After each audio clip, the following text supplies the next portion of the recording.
Bem-vindos a mais um vídeo. Nesse vídeo eu vou falar sobre o capítulo 10, que é o início da segunda parte do livro Rápido e Devagar.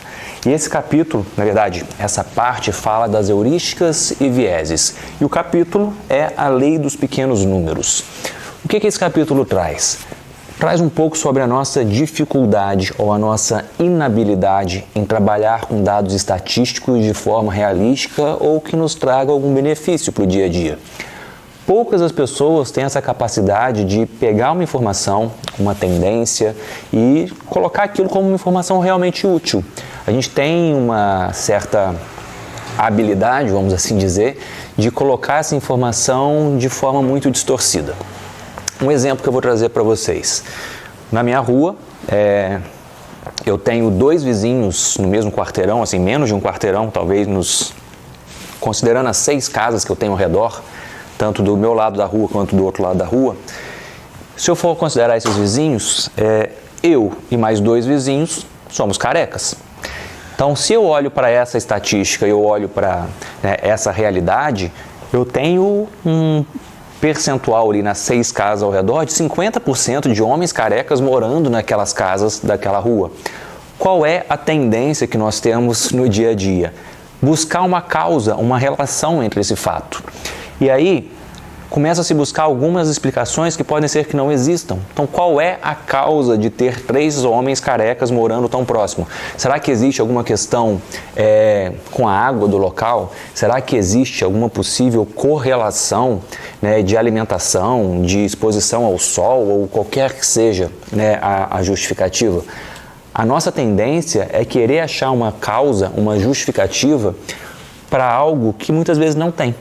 Porque se eu for olhar pela estatística desse cenário, 50% dos homens daquele quarteirão, vamos assim dizer, são calvos, são homens carecas. Existe uma relação? Pode ser que sim, mas muito provavelmente, nesse caso, não. Por quê? O número que a gente escolheu é um número muito baixo. Eu estou falando de 6 casas, de 6 homens. Então, se eu falasse de 1, 2 ou 3, a estatística, o percentual ia ser muito alto de qualquer forma. Então, esses números tendem a trazer para a gente uma relação que não pode ser considerada como uma verdade absoluta. Só que a gente tem o hábito, a gente tem quase que o vício, a necessidade de achar uma relação, de achar uma explicação para tudo. Então, quando a gente busca essa correlação, eu começo às vezes a ter informações que não são reais para o meu dia a dia. E eu posso me basear nisso.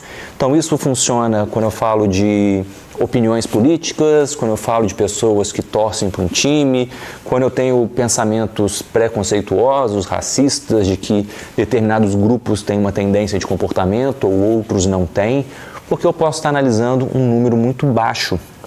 E, estatisticamente, isso não é viável ou não é considerado se a gente fosse falar de uma pesquisa séria.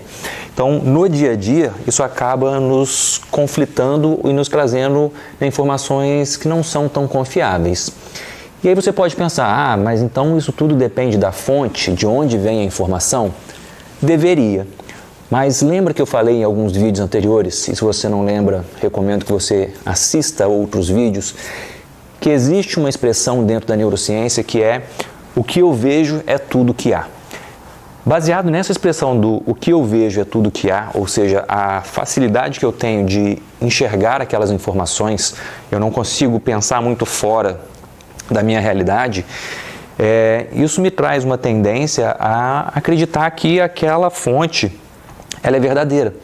Isso independe se eu estou ouvindo ou consumindo aquela fonte de uma revista conhecida, uma Veja, uma Isto É, ou qualquer revista que seja de fontes mais ou menos confiáveis, ou se eu estou ouvindo de um jornal nacional, da Globo, o que for, ou se eu estou recebendo aquela informação de uma conversa no cafezinho do trabalho. Quando eu recebo aquela informação, a tendência é eu colocar aquilo como uma verdade. Claro, eu posso usar o meu sistema mais lento de pensamento para contestar aquela informação. Mas principalmente se a informação for negativa, ou seja, se for um fato negativo, a gente tende a dar mais peso, mais valor. Por que vocês acham que uma notícia ruim, uma notícia de tragédia, ela prende mais a nossa atenção. A maior parte dos jornais fala muito mais de coisas ruins que acontecem do que de coisas boas, porque o Ibope é maior. O nosso cérebro está adaptado a focar nas coisas ruins, porque isso é uma forma de a gente conseguir sobreviver. Então eu tendo a questionar menos as informações quando elas são mais trágicas, quando elas são mais desfavoráveis. Porque se eu duvidar delas e eu estiver errado, pode ser que eu não sobreviva a alguma situação de risco. Agora, se a notícia é boa e eu duvidar, ok, né? Eu não tenho grandes riscos com isso. Então, por isso a gente tende a dar muito mais atenção para as notícias negativas do que para as positivas. Mas sem considerar grandes estatísticas ou grandes questões que podem dizer se aquilo é mais comum ou menos comum de acontecer. Uma tendência, então, que a gente tem, como eu falei também em vídeos anteriores, é do efeito halo, né? Que esse efeito é, conforme eu gosto mais de uma pessoa ou de uma coisa ou de uma situação, eu tendo a ver características positivas naquilo.